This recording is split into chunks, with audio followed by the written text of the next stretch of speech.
guys and girls. So today we are going to have a look at a subject which was given to me by one of my students.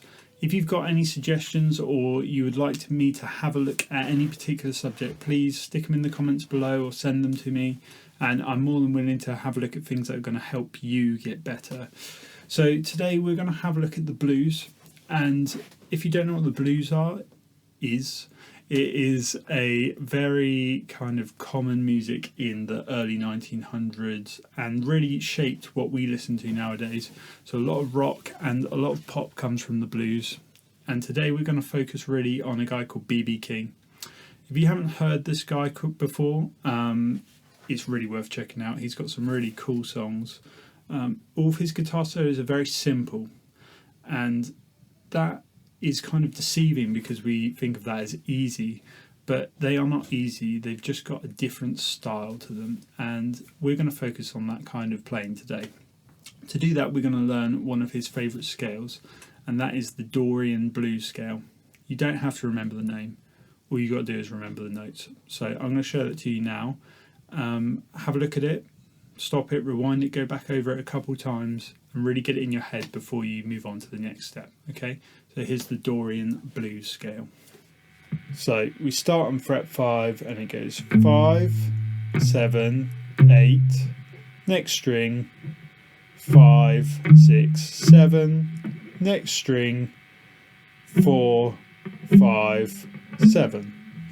Now we can continue that on as if we were doing a 6-string scale. So once we're on 7 on the D string, we're going to move down to the G string, and we are going to go 5, 7, 8, 5, 7, 8 on the B string, and 5, 7, 8 on the E string. So the bottom 3 strings are actually identical, so that gives us something that sounds like this.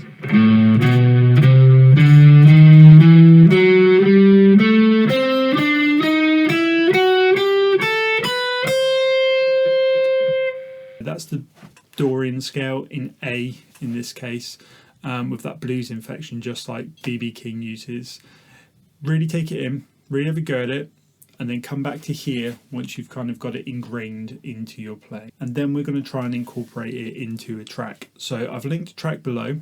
It's the track that I played at the beginning of this video, and that's the kind of style we're going to go for. I might put a bit in here now, maybe just send you back to the beginning of the video, but really have a go at that. See if you can get that as nice sounding as you can. Try and use those extra notes where possible on top of the blues scale.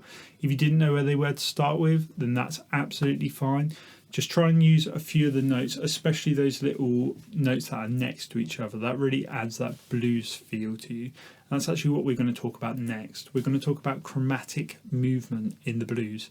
That is really fancy way of saying moving up or down one fret at a time. So instead of playing with our gaps like we normally would, we'd normally play a scale and it's got kind of fairly large gaps between our notes. When we do a chromatic movement, we might do 3 or 4 notes which are right next to each other, which sound like this, or down.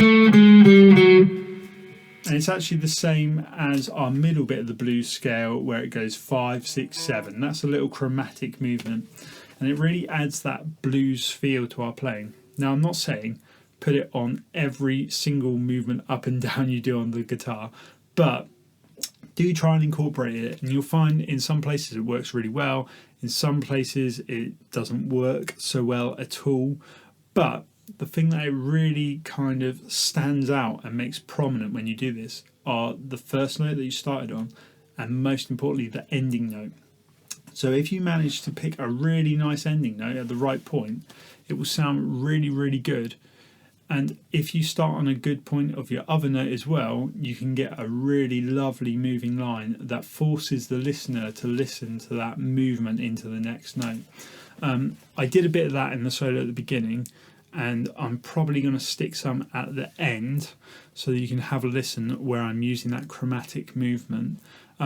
What I'd like you to do this week though is to start using those chromatic movements, using that blues scale, try and come up with a really nice blues solo over the backing track I put in the bottom, and ultimately try and improve your blues playing using this chromatic movement on this Dorian scale that I've just shown you today. If you want to, send them my way, link me them, put a video on YouTube, however you want to do it. I'm more than willing to have a listen and see what I think about it. I'm sure they're all going to be really, really good. So I look forward to listening to them and enjoy the rest of this track with me playing chromatic stuff. See you later, guys.